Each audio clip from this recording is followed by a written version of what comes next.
Heavenly Father, Abba Father, we love you. Lord Jesus Christ, our God, Holy Spirit, our God, we come before your throne of mercy this wonderful Wednesday with Pastor Paul as our devotion leader. Bless the words. Palain mo po lahat ng kanyang sasambitin. Naway maging aral po sa amin lahat ng kanyang mga wiwikain para sa iyong kapakanan at sa iyong ikauunlad na iyong kaharian o Panginoon. Gabayan niyo po ng gusto si Pastor Paul, sampu po ng kanyang pamilya at lahat po kami ay buksan ang aming mga ears para marinig at namnamin namin ng gusto ang salita na kanyang ibibigay mula po sa inyo. Lahat po ng ito'y dinadalangin namin sa pangalan ng aming Ama na tagapagligtas na si Yesu Kristo. Amen. Amen. Amen. Thank you po, Kuya Virgil. Welcome Sige po. po. Ang ating pong devotion for today ay isang tanong. Have you seen Jesus? Okay? Nakita na daw po ba natin si Jesus? Okay? So, ito po ay hango sa devotional material na kung titingnan natin, ang backgrounder po nito ay kaya yung picture of resurrection. Okay? Na sa ating pumbang buhay, okay, sa muling pagkabuhay ng Panginoon Kristo. Maring hindi natin nakita pero ang tanong, nakatagpo na po ba natin siya? So tingnan po natin. Ito po ay mula sa Mark 16:12. Okay, sabi po, yung naka-italics po na letters or words, yun po yung nakalagay dun sa ating devotional material. Pero nilagay ko po yung buong Bible verse. After that, he appeared in another form and to two of them as they walked and went into the country. Sa Tagalog po, pagkatapos nagpakita rin si Jesus sa dalawang alagad na naglalakad papuntang bukid, subalit iba ang kanyang anyo noon. So ang focus, Jesus appeared in another form. O ang ating Panginoon Jesus ay nagpakita sa kanyang mga alagad na iba ang kanyang anyo. Okay? So ibig sabihin, yung kanyang natural na anyo na bago dahil ang kanyang katawan ngayon ay resurrected body.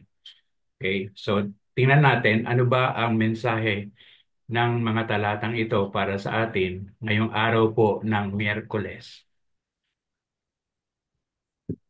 Malinaw po, mga kapatid, sabi ng mga material na ginagamit natin, ang kaligtasan daw po, okay, yung pagkaligtas natin at yung kung makikita natin si Jesus o maranasan natin ang Panginoon Jesus ay hindi po magkaparehas. Okay, they are not the same. Marami pong tao hindi ba nakakita sa ating Panginoon Jesus, okay, ay nakatanggap na, okay, ng kanyang biyaya.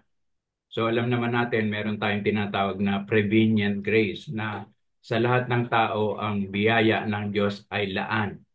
Kaya nga kasi pinauulan niya sa masama at sa mabuti. Diba? Pinasisikat niya ang araw sa masama at sa mabuti. So maraming tao natanggap na yung biyaya ng Diyos. Pero mga kapatid, malinaw na kung siya po ay atin nang nakita o nakatagpo, hindi po tayo pwedeng manatiling kaparehas ng ating dating pagkatao. Something has to change. Kasi meron tayong karanasan kakaiba.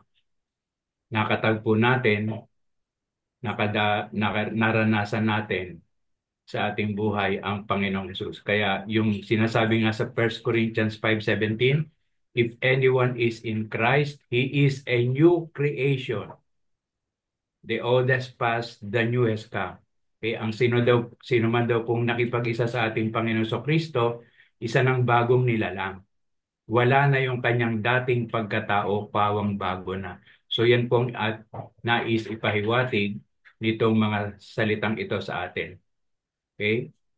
Sabi nga, other things will not have the appeal they did before. Yung mga bagay na maaring pinagnanasaan natin o kinahuhumalingan natin noon, wala nang appeal o wala nang masyadong panghihikayat sa atin. Hindi na natin masyadong pinapansin.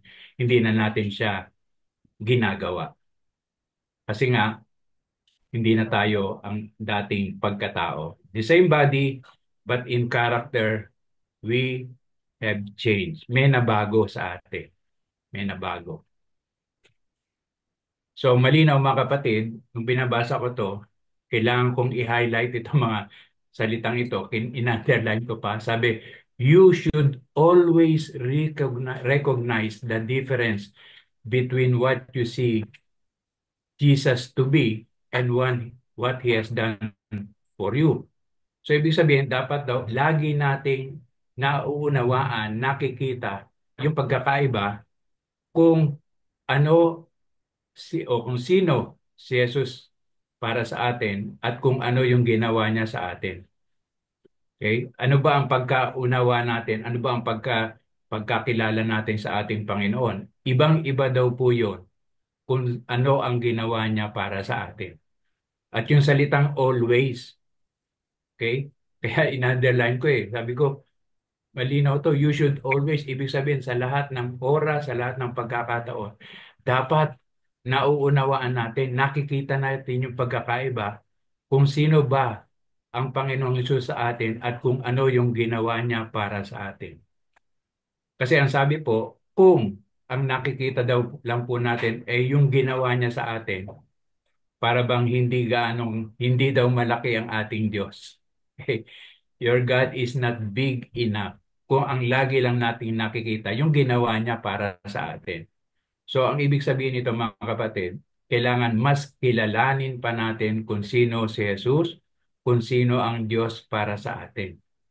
Kaya nga, daily in our lives, talagang meron tayong dapat time of reading His Word, praying, meditation. Okay? Nag-e-spend talaga tayo ng time. Parang katulad po nung Sunday, okay? Yung sermon po, sabi ko nga, isa sa pamamaraan na ipinapakita natin ang ating pag-ibig sa Diyos, yung gusto ba nating laging nakadikit sa Kanya, laging nakalapit, okay? Laging malapit sa ating Panginoong Hesus para bang ayaw na natin siyang iwanan. Okay? Kasi nga, meron tayong naranasan. At yung naranasan natin, nag-uudyok sa atin para kilalanin pa natin ng mabuti kung sino ang ating Panginoong Hesus at kung sino ang Diyos para sa atin. Okay? Sabi po, kung meron daw po tayong pangitain, nakita natin si Jesus. Okay? Kung ano siya, yung karanasan daw ito mga kapatid, mawawala. Kasabi, come and go. Yung karanasan sa panandalian, okay? Pero mga kapatid, isang bagay, yung ating pong patuloy na pagsisikapan. Yung makita natin siya na siya. Okay? To seeing him as seeing him who is invisible. Kumbaga, hindi man natin siya nakikita face to face physically, pero sa ating puso, sa ating isipan, sa ating buhay, para bang lagi nating ninanais na makita siya sa bawat sandali, sa bawat pagkakataon na meron tayo sa bawat araw. Okay? Kinuha ko po itong kwentong ito sa Hebrews 11:27. Alam naman natin yung Hebrews 11 ay yan po yung listahan ng mga dakilang tao ng mananampalataya. Ito po ay tungkol kay Moses. Ito po yung sinasabi sa Hebrews. Inumpisahan ko po sa 23. But by faith, Moses, when he was born, was hidden 3 months by his parents because they saw he was a beautiful child. So nakita ng mga magulang ni Moses yung kaibahan niya. Okay? At sila po ay natatakot na siya ay ipapatay kasi alam naman natin yung command ng hari noon, ng paraon, patayin lahat ng lalaking Hebreo. Okay? Yung mga anak na, yung mga batang Hebreo. Okay? Kaya nga sabi, nung si Moses ay lumaki na, sabi by faith, Moses, when he became age, sabihin, nagkaroon na siya ng malay, hindi po siya pumayag na tawaging anak ng daughter ng paraon. Yung kumupkup sa kanya, yung nakakita sa kanya doon sa ilog, okay? Nung siya ay pinatianod ng kanyang kapatid. Okay? Mas pinili niya ang maghirap kasama ang bansa o mga mamamayan ng Diyos. Alam naman natin ang mga Israelita. Okay? So, ibig sabihin mga kapatid, kaysa naman yung magkaroon siya ng pansamantalang kasiyahan na dahil naman sa kasalanan. Okay? So, kaya mga kapatid sabi, esteeming the reproach of Christ's greater riches by the treasures in Egypt. Okay? So, mas pinili niya yung kayamanan na ipinagkakaloob ng Panginoon kaysa daw dun sa mga kayamanan, okay, ng bansang Ehipto. Okay? At mas pinili niya yung gantimpalang manggagaling sa ating Diyos. Then verse 27, by faith, he forsook Egypt. Tinakwil po niya ang Ehipto. Okay? At hindi po niya alintana yung takot o yung galit ng hari o ng paraon. Kasi mas ninanais niya na makita ang Diyos na hindi natin nakikita. So talagang yung pananampalataya ni Moses, nasubok at sa kahuli-hulihan, mas ninais niya talaga na makita ang Diyos kaysa sa mga bagay na samantala lamang. Okay? Sige po. Makikita po natin, alam natin yung kwento ng lalaking ipinanganak na bulag. Okay? Siya po ay nakita o kinatagpo ng ating Panginoong Sus. Pero alam natin doon sa kwento, siyempre bulag, hindi niya alam kung sino yung kumakausap sa kanya. Actually, nung nilapitan siya ng Panginoon, nagtanong pa yung mga alagad sa kanya. Panginoon, sino po ba ang may kasalanan kung bakit ipinanganak na bulag ang lalaking ito? Siya po ba o ang kanyang mga magulang? So sinabi ng Panginoon Sus, hindi siya o ang kanyang mga magulang. Ito'y hinayaan ng Diyos na mangyari para mahayag ang kapangyarihan ng Diyos. So alam natin yung pinagawa, di ba? Si Jesus dumura sa putik, sa lupa, gumawa ng putik, tapos yung putik ipinahid sa mata ng bulag at sabi niya, maghugas ka doon sa Siloam. Okay? So sumunod naman yung bulag at sa kanyang paghuhugas, okay, nabuksan ang kanyang paningin. Pero hindi niya nakita si Jesus. Okay? Kaya nilitis siya. Okay? Kasi ang sabi niya, sino nagpagaling sa inyo? Yung lalaki pong si Jesus. Okay? So, bagamat hindi niya na-meet personally o nakita personal si Jesus, nagkaroon na siya ng pagtitiwala sa ating Panginoon. Okay? So talagang lagi siyang tinatanong, no? Nililitis na siya ng mga Pariseo. Sinong nagpagaling sa iyo? Yung lalaking si Jesus. Okay? Lagi niya sinasabi, si Jesus, si Jesus, si Jesus. At dumating yung pagkakataon na balitaan ng Panginoong Yesus na siya ay nililitis ng mga Pariseo, pinuntahan siya ng Panginoon at nagpakilala ang Panginoon. Sabi, naniniwala ka ba sa anak ng Diyos? Sabi niya, sino po ba siya? Sabi niya, nakita mo na siya. Siya nakausap mo ngayon. So sabi niya, Panginoon, naniniwala po ako o nananampalataya ako sa iyo. Kaya doon sa John 9:25, nakita na niya ang Panginoong Jesus. So ibig sabihin, may ginawa ang Panginoon sa kanyang buhay bago niya na-meet, okay, o nakilala ng lubusan yung taong nagpagaling sa kanya, yung taong nag-restore ng kanyang eyesight. So may kinalaman po yun sa ating pong pagbubulay-bulay. Na may mga bagay na ginagawa ang Panginoong Hesus sa atin, pero sa ibang tao, pero hindi pa lubusang nakikilala kung sino si Jesus. Maraming tao ganun po. Okay? They have experienced the power of God's love. They have experienced the miracles, and yet they still don't know who Jesus is. Hindi pa nila lubusang kilala ang ating Panginoong Jesus. Kaya nga, ay lumipat. Diba? Diba? Ayaw lumipat. So sa ating pong buhay mga kapatid, babalik tayo dun eh. Ano ba yung mas pinapahalagahan natin? Yung mas makilala natin kung sino ang ating Panginoong Yesus o yung ganyang ginawa sa atin? Ito pa, isang bagay na nakapukaw dito sa akin. Sabi, Jesus must. So, andun yung word na must. Okay? Jesus must appear to you and to your friend individually. So, ibig sabihin, ang Panginoon Jesus daw talagang magpapakita, magpapahayag sa atin at sa ating mga kaibigan individually.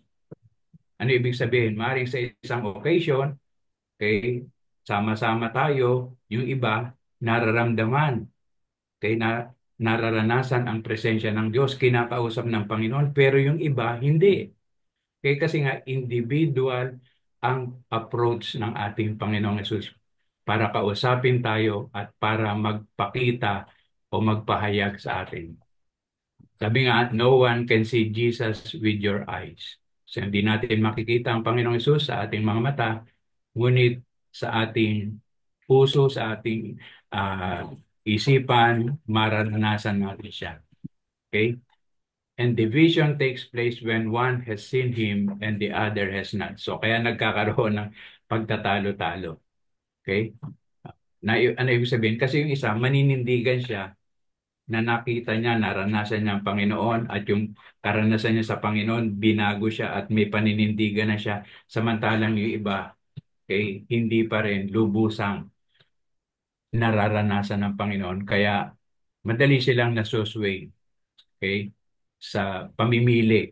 Okay, doon ba sa mga nakagawian na nilang bagay o maninindigan sa karanasan sa ating Panginoon. Okay? Sabi nga, you cannot bring your friend to the point of seeing Jesus. God must do it. So, hindi daw po natin pwedeng parang pipilitin, okay, ang isang tao, ang ating kaibigan, na makita, makilala ang Panginoon. Ang Diyos mismo ang gagawa noon.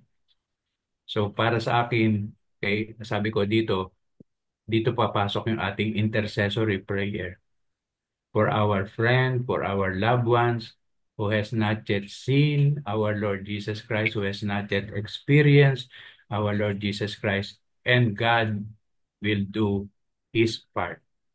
Okay? Panalangin natin at ang Diyos ang kikilos, hindi tayo. Okay? Kasi baka mamaya ibang tao pala gagamitin ng Diyos para makakilala sila, maranasan nila ang Panginoong Yesus. Have you seen Jesus? Nakita na daw po ba natin si Jesus o ang ating Panginoong Jesus? Kung nakita na daw po natin, okay? Siyempre gusto rin natin yung ibang tao makita rin siya. Di ba? Para bang pagka meron tayong magandang bagay na natanggap, gusto natin ipakita sa ibang tao eh, di ba? So the same thing is true. Okay?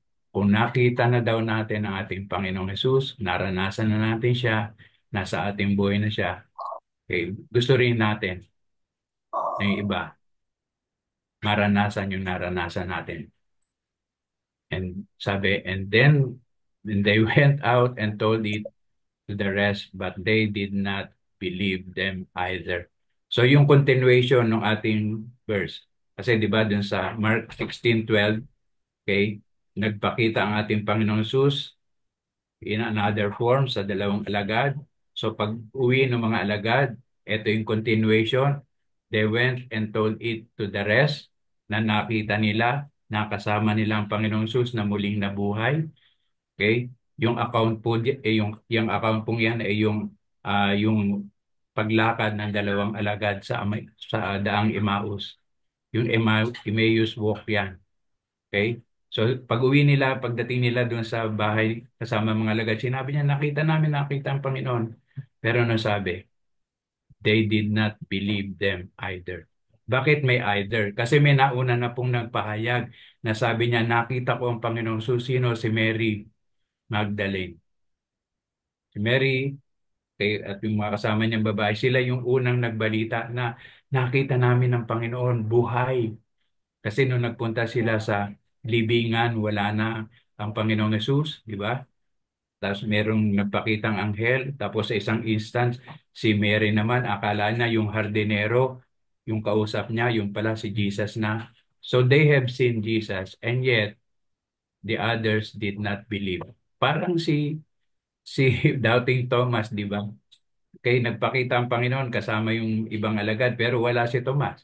Sabi niya, nakita na, malibang makita ko yung mga sugat sa kanyang kamay, lagay ko yung aking kamay sa sugat sa kanyang tagiliran, hindi ako maniniwala. Okay? Pero ang hamon sa atin, mga kapatid, kapag nakita na daw natin ang Panginoon, pag naranasan na natin siya, kailangan daw nating ipahayag kahit na hindi sila maniwala. Bakit? Ang ating puntong hulin, sabi nga sa dakilang tagubilin ng ating Panginoon, go and preach the good news. Humayo tayo at ipangaral ang mabuting balita.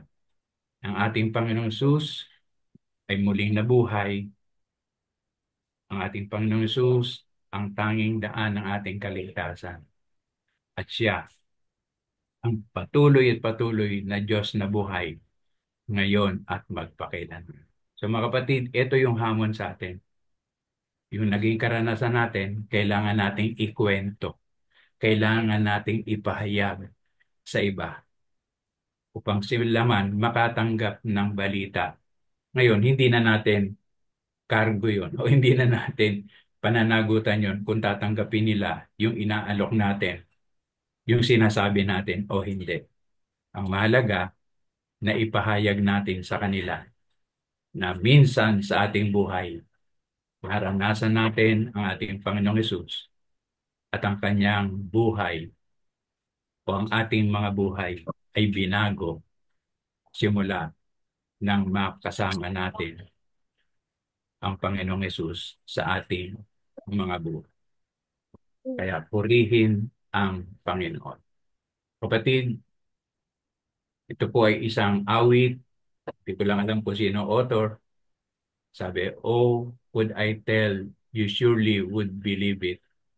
Oh, could I only say what I have seen. How should I tell or how can you receive it? How till he bringeth you where I have been. So ang punto, sabi lang tayo na magsabi, magkwento tayo na magkwento, magpahayag tayo na magpahayag, hanggang sa bandang huli, sabi, till he bringeth you where, kung saan, sabi nga, ang dadalhin sila ng Panginoon doon sa lugar na pinagdaanan natin. Makikilala, makakatagpo din nila ang Panginoong Hesus ayon sa pamamaraan ng ating Panginoong Diyos. So purihin po ang Panginoon. Ito po yung mga talatang pwede po natin paggulay-gulayan. Okay? Ah, yung isa po, yung unang Samuel, patungkol po yan kay Saul. Okay? Sa kanyang buhay, pananampalataya. Okay? And yun sa Luke 10 din naman po. Okay? So ito po yung wisdom from Oswald. We are not to preach the doing of good things. Good deeds are not to be preached. They are to be performed. Mula po doon sa So Send I You na mensahe ni Oswald Chambers. Okay? So, yan po, library 13. Siguro po yan yung paano mahahanap sa library. Okay? So mga kapatid, sabi, hindi daw po natin dapat ipinangangaral yung paggawa ng mabuti, mga mabubuting bagay. Sapagkat yung daw mabubuting bagay ay dapat ginagawa natin. Okay? So hindi daw dapat ipinapangaral yung paggawa ng mabubuting bagay. Yung mga mabubuting bagay dapat daw po ginagawa natin. Kaya nga, walk your talk. Hindi po ba yung sabi? Kaya nga, meron din tayong isang kasabihan. Sabi nga, I'd rather see a sermon each day than hear one every Sunday. Okay? Mas pipiliin ko na makakita ng isang mensahe araw-araw sa pamamagitan ng buhay ng mga tao kaysa sa pangangaral tuwing araw lamang ng linggo. Kaya mga kapatid, dito po nagtatapos ang ating pagbubulay-bulay sa magandang araw na ito ng Miyerkules. Muli ang tanong sa atin, have you seen Jesus? At kung nakita po natin siya, ang hamon, ipamalita natin sa iba, maniwala man sila o hindi. Sa pangalan ng Ama, ng Anak, ng Espiritu Santo. Amen. Amen. Amen. Tapos na po ako. Turn over ko na po Amen and kay amen. Sister. Okay, Pastor Rory. Thank you po. Tap ko na po yung sharing. Maliban na lang, meron pong gusto mag-share dito sa ating devotion. Sige po.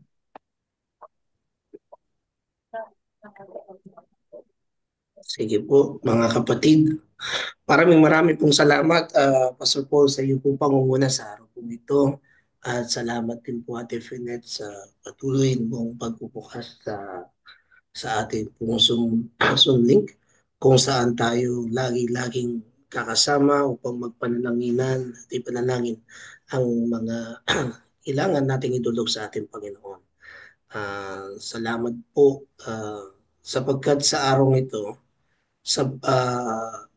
magkakaroon at patuloy tayong magpapalanginan sa mga kapatid nating nasa banik ng karamdaman, sa business sector, sa bawat bansa at sa body of Christ. Sa oras po ito mga kapatid, meron po bang nais magpatotoo regarding sa mga sa ating buhay, kung anong ginawa ng ating Panginoon. At sa isang hamon na sinabi nga po kanina, sa ating pong kalagitnaan ng natin narinig patungkol sa devotion sa araw ito. Meron po ba?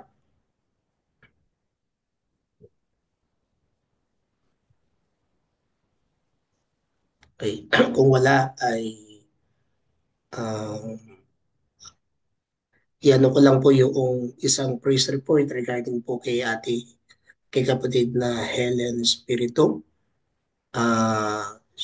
Natin pong pinalalangin regarding po doon sa kanyang karamdaman sa tumor. Praise be to God ay hindi ho siya cancer.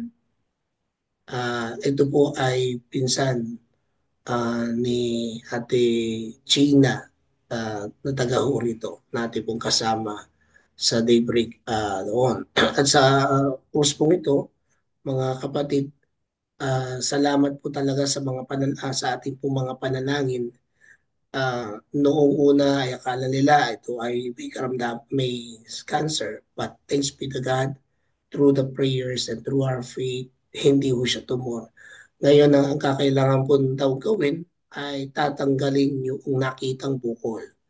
At yung bukol na yun, pinapanalangin natin ngayon ay hindi magiging negative result yung bukol na nakukunin sa kanyang loob ng katawan.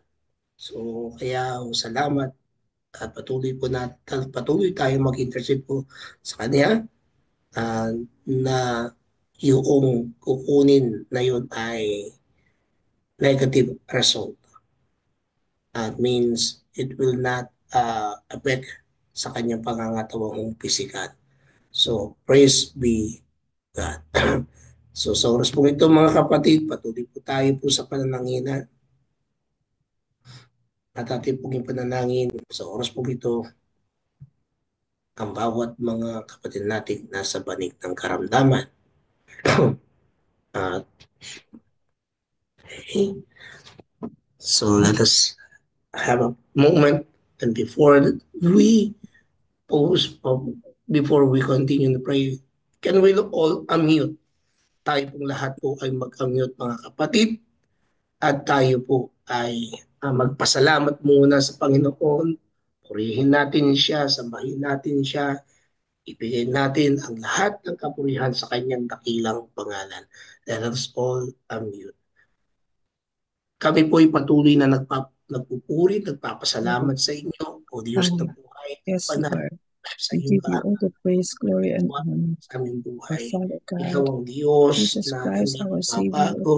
Ikaw ang aming Holy Panginoon. Spirit, Ikaw ang aming Advocate, dakilang manggagamot. Comforter, Ikaw ang Diyos na nagpagpakuloob sa lahat ng aming mga kailangan. Salamat dahil hindi mo kami iniiwan dito na babayaan. Salamat dahil ikaw ang aming Ama. still very much Kami ang inyong mga anak. praise you. Ikaw ang aming Ama na kung saan ay lagi mo kaming nilalalayan, lagi mo kaming tinatawag ng pansin. Salamat upang kami, Panginoon, ay tunay na hindi lamang panumbalik kundi katotohanan sa iyo lang.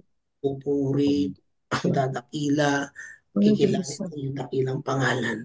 Salamat po, Panginoon. Maraming pong salamat. Ang kahanga-hanga mong mga gawa, O Panginoon, ay tunay na napakadakila. Ang kahanga-hanga mong gawa ay tunay na hindi namin matarukman. Pero kayo ang Diyos noon, ngayon, magpakailanman. Ikaw ang aming hari, ikaw ang aming Panginoon, ikaw ang aming Diyos, O Panginoon Jesucristo. Salamat sa pagkilos ng iyong banal na Espiritu. Salamat sa pagkilos mo, Panginoon, sa aming kalagitnaan.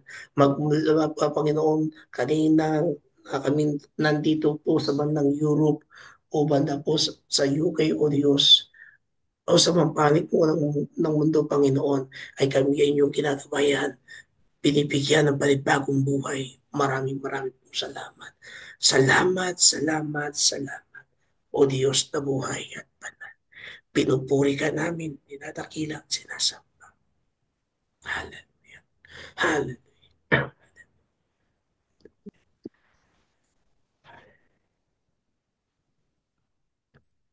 Tayo po ay patuloy na magpanalangin.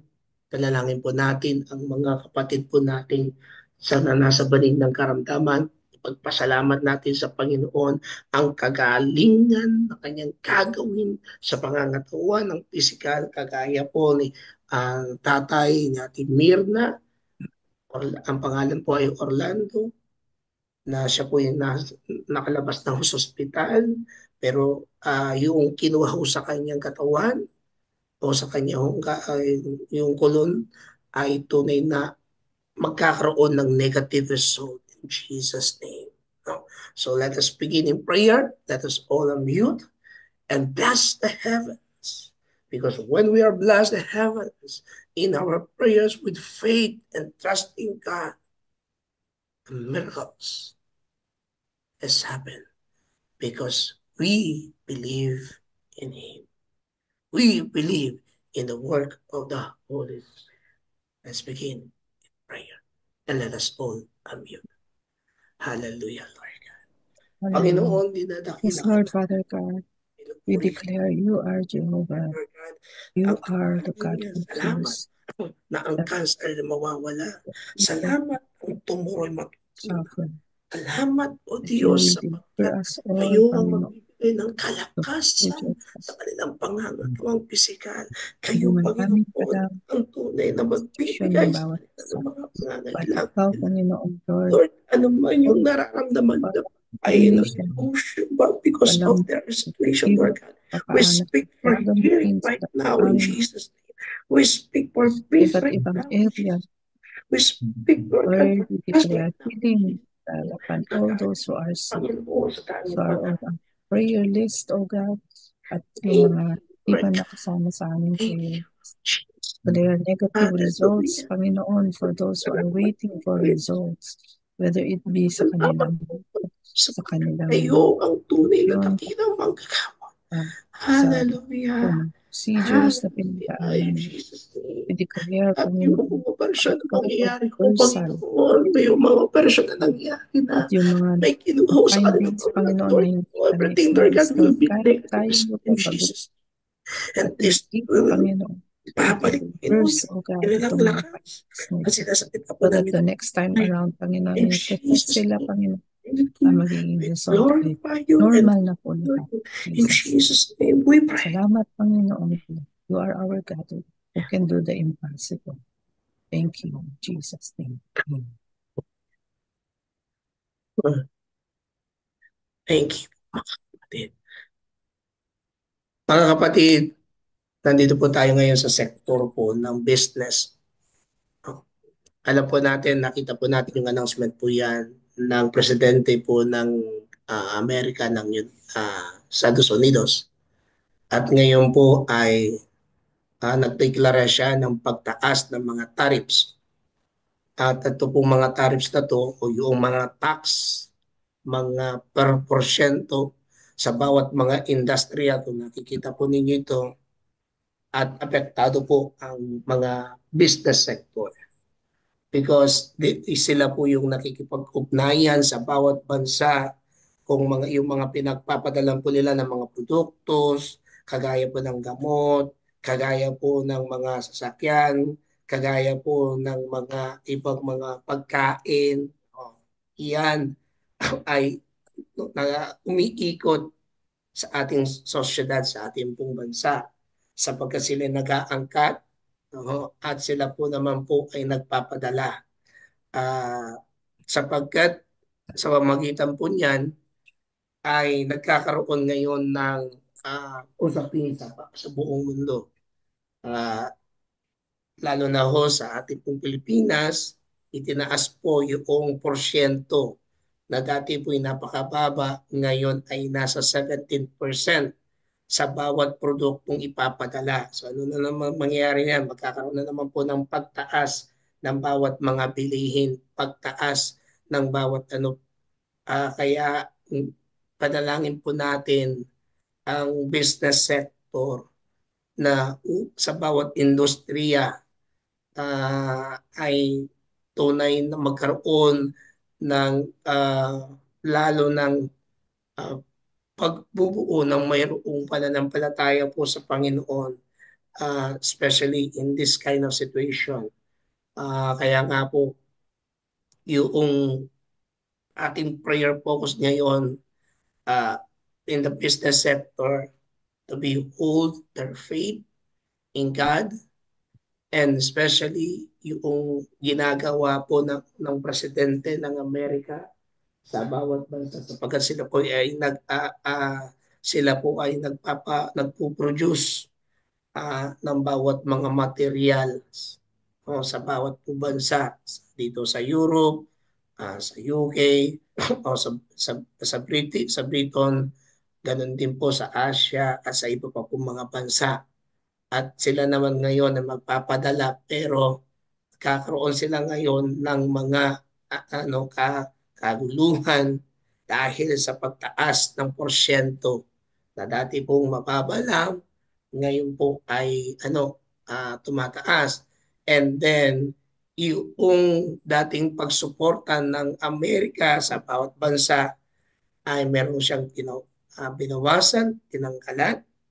So especially on that manner ay marami pong biglang twist sa industriya ng agrikultura, lahat ng ating pong kinakain, yung ating pong mga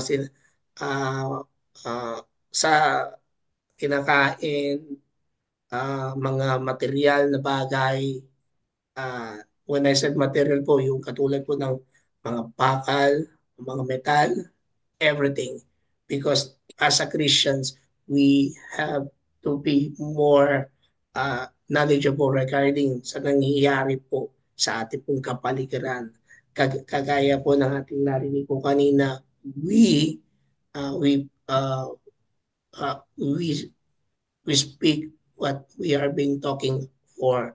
Kaya right now, mga kapatid, sa loob po ng 1 minuto, panalangin po natin ang nangyayari po ngayon sapagkat meron pong ibang bansa, kagaya po ng Canada, nagtaas po siya ng mas higit pa ng porsyento. Sa Europa po, if I remember, itataas din nila yung tariffs nila, yung tax nila sa Amerika.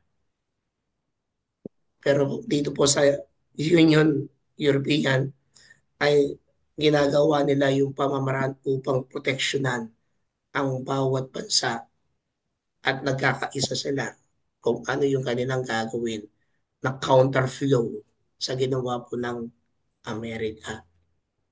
So please, let us all be a mute and pray for this business sector. For 1 minute po. Let's begin in prayer.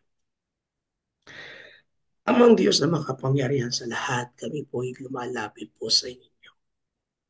Lalong-lalo na po, Panginoon, sa nangyayari, Panginoon, sa buong mundo, especially sa pagtaas po ng mga porsyento, mga taxes sa bawat bansa. Lalong na ako sa pagtitiklara, Panginoon, ngayon ng Presidente ng Amerika. Because of this situation, lahat po ng inflation ay magkakaroon ng pagbabago. Magkakaroon po ng pagtaas. But we pray, Father God, that we as your children, we need to keep our faith and trust in you.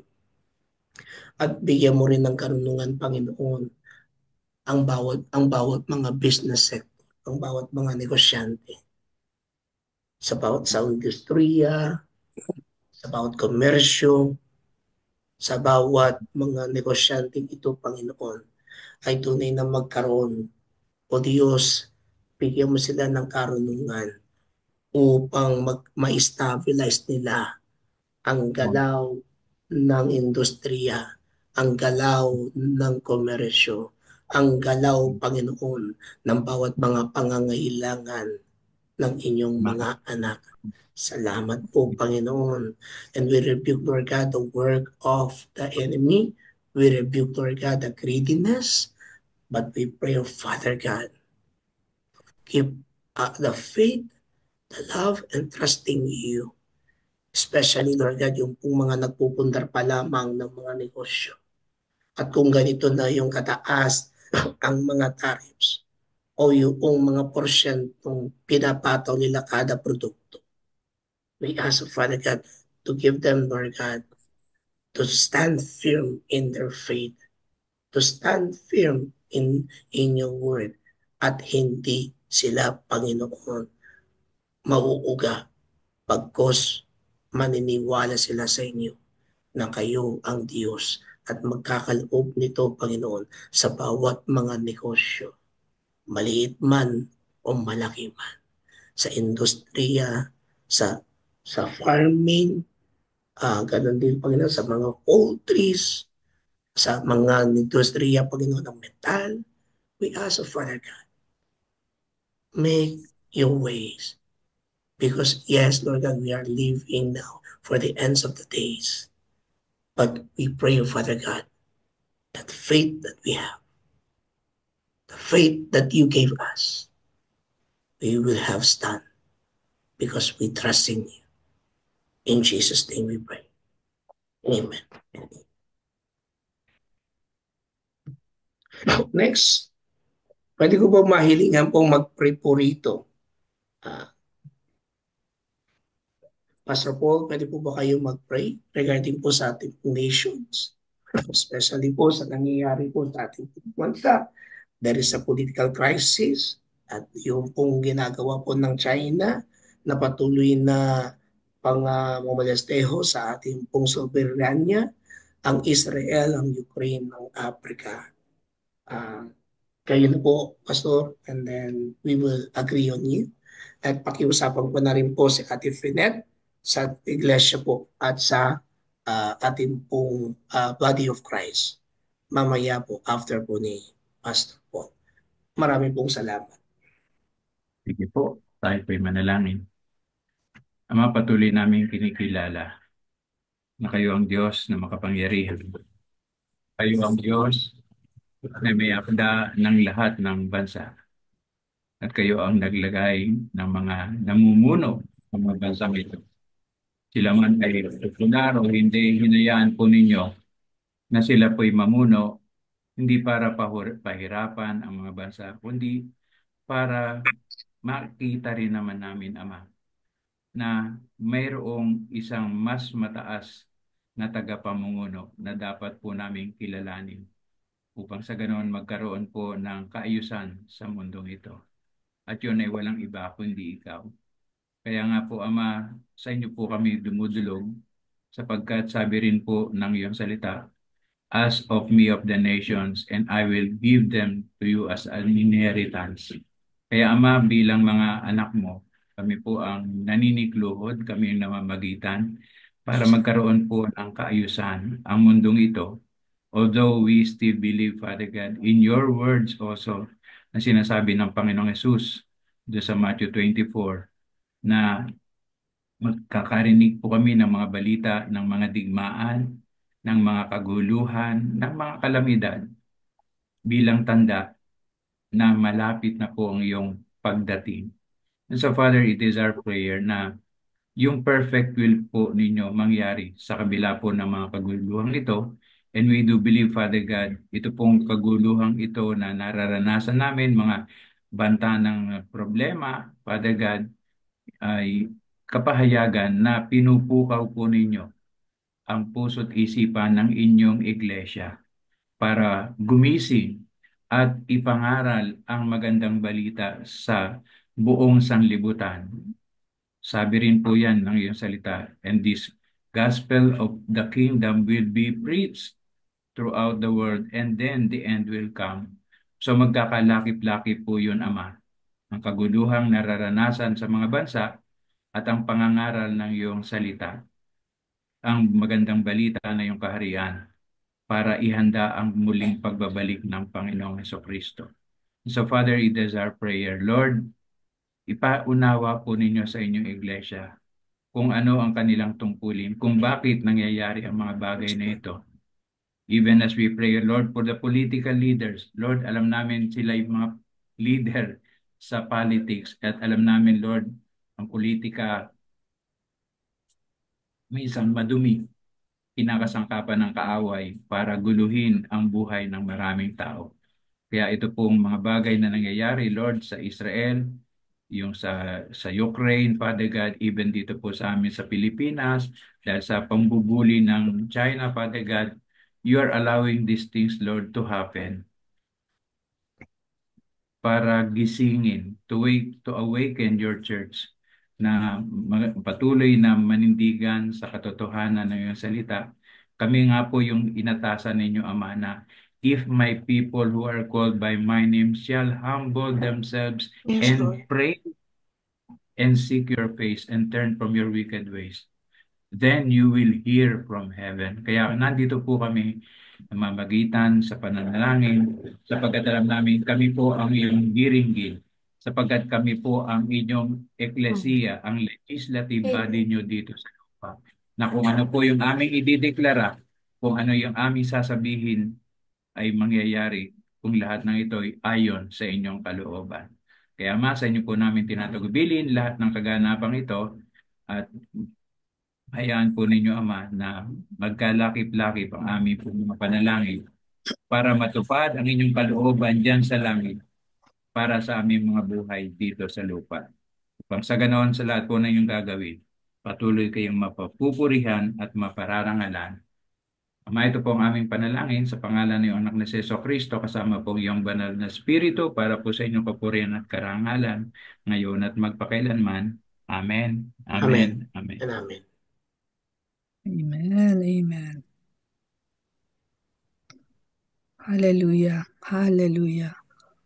Hallelujah. Yes, Lord, we continue to declare, oh God, your majesty. We continue to declare, Lord, your authority, oh God, over all your creation and the body of Christ, Panginoon, the church that you love so much, Lord. Thank you that you are the creator of the church, Panginoon, Lord. Sabi nga, as written in your words, oh God, you have said, upon this rock I will build my church, and not even the gates of Hades shall overcome it.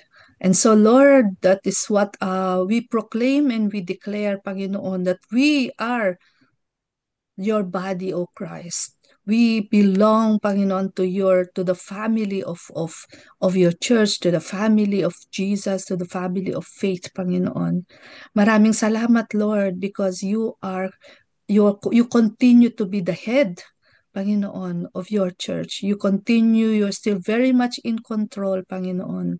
Despite, Lord, sa lahat po ng mga nangyayari, Panginoon, sa loob at labas ng inyong iglesia, O God, alam namin, Panginoon, Lord, na ikaw pa rin, O God, ang humahawak, O God, sa buhay ng inyong iglesia na inyong itinatag. Maraming salamat, Panginoon, sa buhay ng inyong mga manggagawa, ang mga pastor, ang mga dakonisa, ang mga leaders ng iglesia, ang mga council, ang mga lay leaders, O God, na talagang tunay na nagtatalaga ng kanilang mga buhay, Panginoon. Bagamat sa kadalasan, Panginoon Lord, ay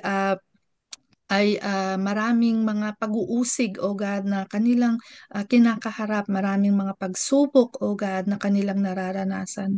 Subalit, Lord, salamat, Panginoon, na kayo, Panginoon, ang patuloy na nagpapatatag, O God, at nagpapatibay sa bawat isa sa kanila, O God.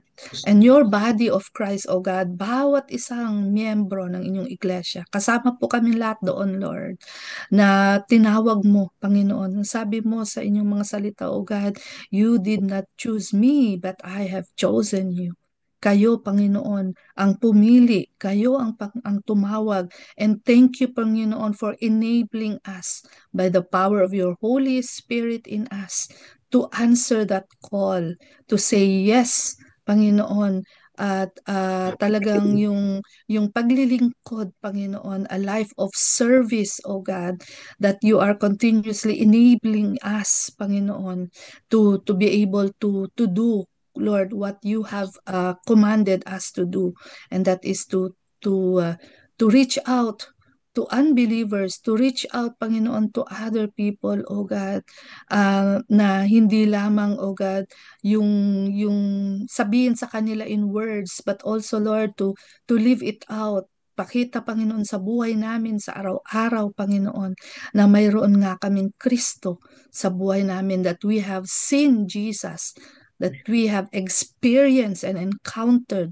the power of the Holy Spirit in our lives. And so, Lord, we continue to lift up to you, O God, even the ministries of the church. Ito, Panginoon, iba't ibang mga avenues, O God, iba't ibang mga kaparaanan, Panginoon, upang ang inyong iglesia, O God, ay kumilos, Panginoon, at makipag-partner sa inyo, Panginoon, Lord, sa ministries na ito, Lord, na iniwan mo, Panginoon, sa bawat isa, sa mga tagasunod mo, O God, Lord. Help us, O Holy Spirit, to be emboldened. Help us to have that courage, O God, to go and just share the good news of salvation to others, and just make them see Jesus, the true essence of being a follower of Christ. Lord, maraming salamat din sa mga matagumpay na mga gawain na isa katuparan, O God, only by the power of your Holy Spirit. At lang ang mga gawain na ito, O God, ay to point people to you, O God, to just direct people to you, para sila rin, Panginoon, Lord, ay makita kanila, O God, sa kanilang buhay. Lord, we continue to remember in prayer all those who go out to the mission fields, ang mga missionaries, Panginoon, na nagre-risk ng kanilang lives, leaving everything behind, O God. Yun ang sabi mo, Panginoon, Lord, if you want to follow me, deny yourself and follow me. At yun po, Panginoon, ang panalangin namin para sa mga missionaries na ito, Lord, that you go with them, that you continue to protect them, and you continue to provide, Panginoon, for their needs. Lord, we also pray for the persecuted church, Panginoon. Napakarami, even sa generation namin ngayon, Lord, ay maraming pa rin mga inuusig na mga iglesia, O God, sa Africa, yung mga brethren namin, O God, mga kapatid namin sa pananampalataya, pananampalataya sa Nigeria, sa Ethiopia, sa Republic of Congo, at iba't ibang mga lugar, Panginoon, na kung saan talagang yung mga Christians doon, Lord, ay talagang they suffer, Panginoon, hostilities, they're suffering persecution, they are even being jailed and imprisoned, they are being killed, oh God, Yes. because of their faith, Panginoon. Lord, i-honor mo ang mga buhay nila, Panginoon, Lord. And just continue, oh God, to send more Christians, Panginoon, Lord, sa mga lugar na ito, Panginoon, Lord, to defeat, oh God, and to wage war, Panginoon, against the works of the enemy, Panginoon, and just win more souls for your glory, O God. Lord, we also pray for our brethren in the Arab countries, in the Middle East, Panginoon, Lord, na ganun din.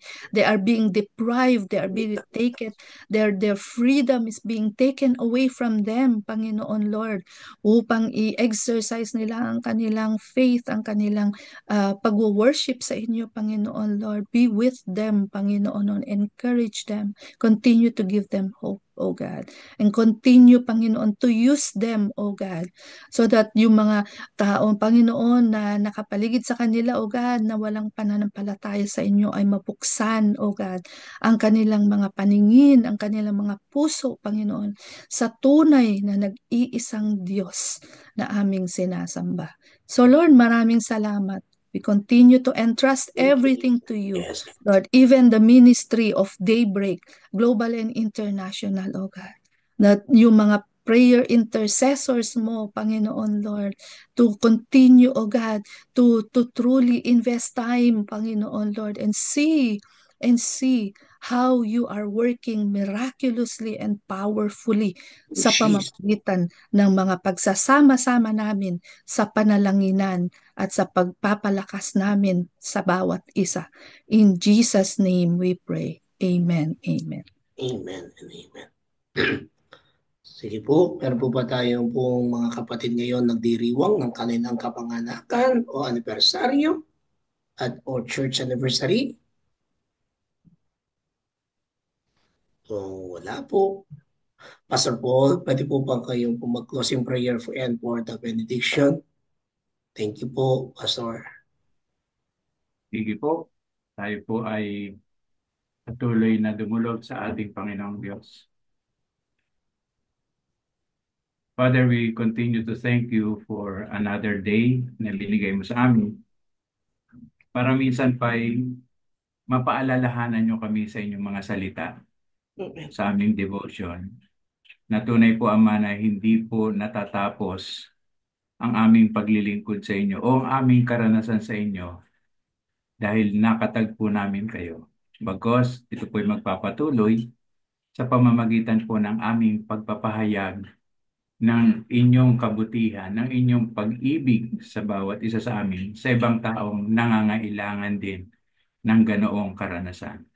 Kaya salamat po sa paggamit po ninyo kay Oswald Chambers sa pamamagitan ng kanyang devotional material na may Atmos for His Highest para kami ay laging paalalahanan ng mga bagay na dapat po naming gawin bilang aming pong paghahandog sa inyo ng aming pong buhay.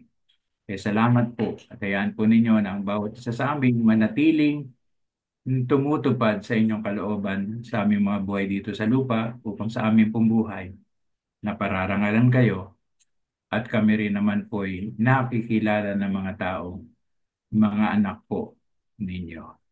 Kaya salamat po sa presensya ng aking mga kapatid na nakasama ko sa araw nito ng Miyerkules sa aming pong Daybreak Global. Dalangin ko, Lord, na sa kanilang mga lugar, sa ibang bansang pinalalagyan nila ngayon, patuloy na maging kasangkapan po ninyo sila sa pagpapahayag ng magandang balita na inyong kaharian upang matupad po namin yung bahagi namin doon sa sinabi ng Panginoong Kristo na ang magandang balitang ito ng kaharian ay may ipapangaral sa lahat ng dako bago ang kanyang muling pagbabalik. Kaya salamat, salamat, salamat. Patayan po ninyo, Ama, ang aming buhay ay maging isang kapahayagan na tunay na nakatagpo namin kayo, Panginoong Hesus, minsan sa aming buhay. Yes. Po amang aming panalangin sa makapangyarihang pangalan ng anak ni Jesu Kristo kasama po ang iyong banal na Espiritu para po sa inyong kapurihan at karangalan ngayon at magpakailanman. Amen. Amen. Sige mga kapatid, ating pong tanggapin ang pagpapala ng ating Panginoong Diyos.